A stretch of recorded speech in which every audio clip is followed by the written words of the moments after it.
প্রণাম। আজ চতুর্থ পর্ব দিয়ে শুভেচ্ছা বাণী দিয়ে আজকের আলোচনা শুরু করব।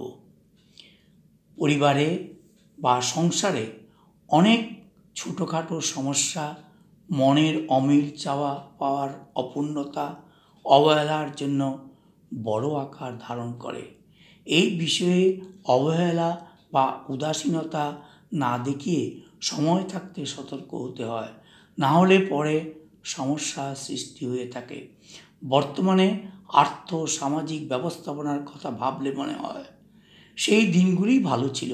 বিদ্যুৎ ছিল না, হাত পাখা ছিল, গভীর ঘুম ছিল, মোবাইল ছিল না, পোস্টকার্ড ছিল, তাতে প্রাণের আবেগ ছিল। কেএফসি ছিল না, কিন্তু মার হাতে বানানো পিঠা ছিল।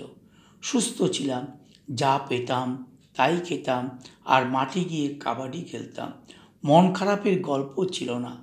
আজকের দিনে প্রচণ্ড চাপ ও সংসার জীবনের জটিলতার জন্য বা সোশ্যাল মিডিয়ার বাড়বাড়ন্তের জন্য মানুষকে চিন্তার জালে বা নেতিবাচকতায় আচ্ছন্ন করে রেখেছে।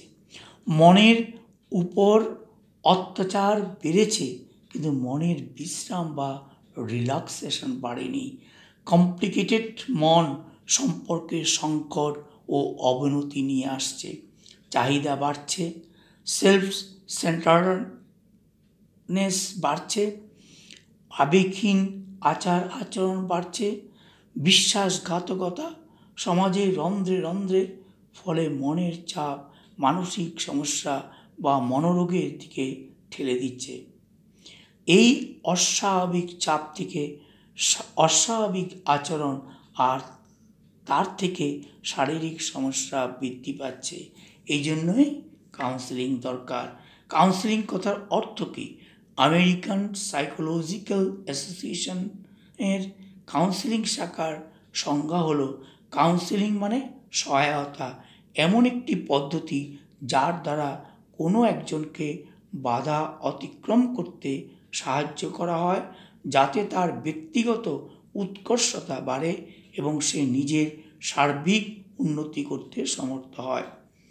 কার্ল রজার নামে এক মনোবিদ ব্যক্তিকেন্দ্রিক বা মক্কেল কেন্দ্রিক কাউন্সেলিংয়ের কথা বলেছিলেন।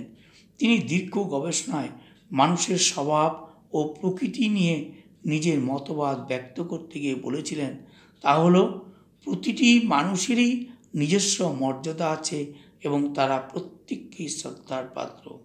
যদি যথেষ্ট সুযোগ সুবিধা দেওয়া হয়, তাহলে নিজের ভালো মন্দ বোঝার ক্ষমতা সকলেরই থাকে এবং নিজের যুক্তি, বিচার, বুদ্ধি প্রয়োগে সক্ষম হয়।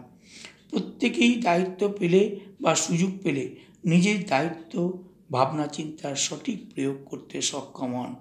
প্রত্যেকেই প্রয়োজনের তাগিদে নিজের ব্যক্তিসত্তার গঠনে সক্রিয় হতে পারেন। নির্দেশ বা উপদেশ নয়, কাউন্সেলিং অর্থাৎ সহায়তা দেওয়া।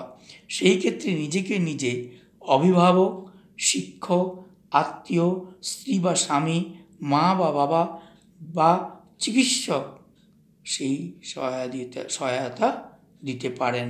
সাধারণ ক্ষেত্রে সহায়তা কিসের? স্নেহ, ভালোবাসা সহ সমস্যাকে সমাধান করে দেওয়া, অন্যথায় বিশেষজ্ঞের পরামর্শ অবশ্যই দরকার। কাউন্সেলিং কিভাবে করা হয়?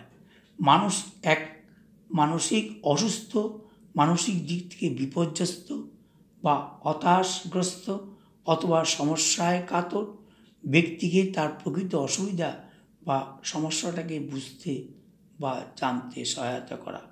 2, দিশাহারা ব্যক্তিকে ধীর স্থিরভাবে বাস্তব অবস্থা অনুযায়ী পরিকল্পনা দিতে সহায়তা করা। সুষ্ঠু উপায়ে সমস্যার মোকাবিলা করতে অহেতুক উত্তেজনা, উৎকণ্ঠা কমিয়ে মানসিক শান্তি ও খুশি বজায় রাখতে সাহায্য করা।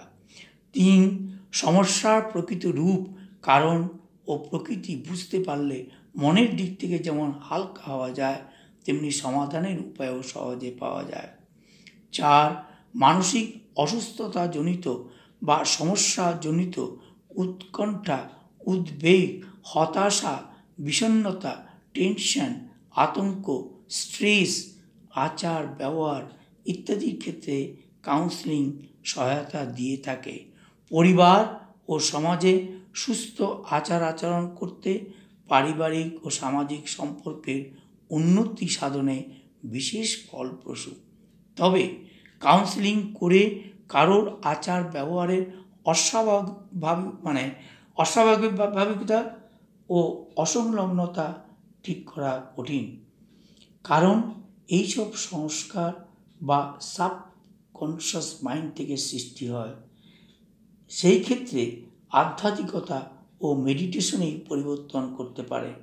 দেখা গেছে সহায়তা ব্যক্তিকেন্দ্রিক, কোনো দীর্ঘকালীন মনোবিকলন নয় এবং ব্যক্তিত্বের উপর এই পদ্ধতির বিশেষ কোনো প্রভাব পড়ে না। আধ্যাত্মিকতা শেখায় what to do, what not to do, আর শেখান কে? স্বয়ং পরমপিতা পরমাত্মা, যিনি সুপ্রিম টিচার। তাই এই শিক্ষা সহজে গ্রহণ হয় ঈশ্বর বিশ্বাস থেকে। বারবার একই কথা শুনতে শুনতে ও মেডিটেশন দ্বারা শক্তি অর্জনের মাধ্যমে ধারণ হয়ে যায়। যেমন কবিবর কালিদাস পুকুর ঘাটে কলসি রাখতে রাখতে পাথরের ক্ষয় প্রাপ্ত হতে দেখে তিনি অনুধাবন করেছিলেন, কলসি রাখতে রাখতে যদি পাথর ক্ষয় হয়, তাহলে নিরন্তর প্রচেষ্টা করে গেলে আমিও মূর্খ থেকে পণ্ডিত হতে পারবো না কেন? এরপর আমরা জানি তিনি মহান বিদ্বান পণ্ডিত হয়ে বহু মহাকাব্য রচনা করে গেছেন সংস্কৃত ভাষায়। কালিদাস আমাদের জীবনে কাউন্সিলিংয়ের কাজ করে গেছেন। অনুভব আর প্র্যাকটিক্যাল উদাহরণ আমাদের তাড়াতাড়ি ক্যাচ করতে সহায়ক হয়। এমন বহু উদাহরণ দেওয়া যেতে পারে। আমার মনে হয় একটি উদাহরণ অন্য অনেক উদাহরণকে স্মরণ করিয়ে দেয়, যা বর্তমান প্রজন্ম যথেষ্টভাবে বিজ্ঞ আছেন এবং তারা সহজেই অনুভব করতে পারবেন, অনুধাবন করতে পারবেন। জ্ঞান ও বিজ্ঞান যদি সাথে থাকে, তাহলে মনকে সুসংহত করা যাবে না কেন? আজ এই পর্যন্ত। ধন্যবাদ।